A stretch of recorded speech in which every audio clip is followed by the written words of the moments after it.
السلام علیکم۔ یہ سوال ہے کہ میرا سوال ہے، عورت کو حیض کتنے دن چلتا ہے؟ خاتون ہے، اس کی شادی کو 20 دن ہوئے ہیں، اس میں اس کو 2 بار حیض کا مسئلہ ہوا ہے، تو کوئی پریشانی کی بات تو نہیں ہے؟ کیا کوئی کمزوری ہے یا کوئی اور مسئلہ ہو سکتا ہے؟ تو اس کے بارے میں رہنمائی فرمائیں، جزاک اللہ۔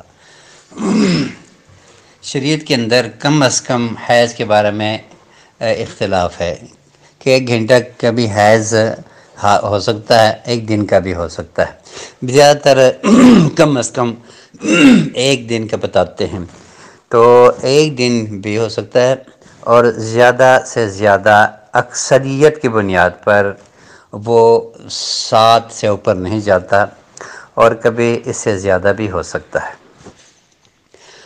اس میں کوئی اختلاف ہے، اور یہ بھی موسم کے اعتبار سے عورت جس علاقے میں جس ملک میں رہ رہی ہے وہاں ٹھنڈ اور گرمی اور خوراک کے اعتبار سے کمی بیشی ہوتی ہے۔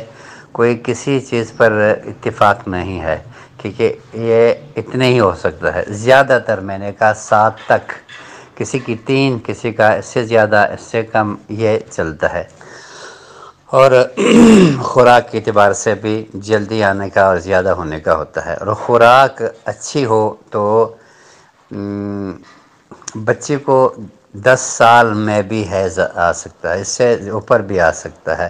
یہ کوئی متفقہ ایک چیز کی بات نہیں ہے، کبھی اوپر کبھی نیچے ہو سکتا ہے، لیکن 1 مہینے کے اندر 2 بار ہونا شاید کوئی بیماری ہو یا کوئی شیطانی ہو، کیونکہ 1 مہینے کے اندر 2 بار نہیں ہوتا، کسی تکلیف کی وجہ سے ہی، یا یہ کہ شیطانی خون ہو اور ایک استحاضہ کی ہو، حیض کی ہو اور استحاضہ کی ہو۔ جس کی شیطانی ہو تو اس کو استحاضہ کہا جاتا ہے۔ نبی کریم صلی اللہ علیہ وسلم نے فرمایا کہ یہ ایک رگ ہے جس کو شیطان چھیڑتا ہے، تو کیسے چھیڑتا ہے، کب چھیڑتا ہے، کس وجہ سے چھیڑتا ہے، وہ اللہ جانتا ہے، لیکن صبح و شام کے اذکار و دعائیں ساری جو ہیں اس پر بھی اثر کرتی ہیں، وہ اللہ جانتا ہے کیسے وہ چھیڑتا ہے۔ لیکن یہ کہ اندر سے کسی رگ کو چھیڑنے کا ذکر حدیث میں ہے، جس طرح اللہ نے فرمایا، اللہ کے رسول نے فرمایا آمنا وسلم، اس میں ہم دوسری بات کر نہیں سکتے۔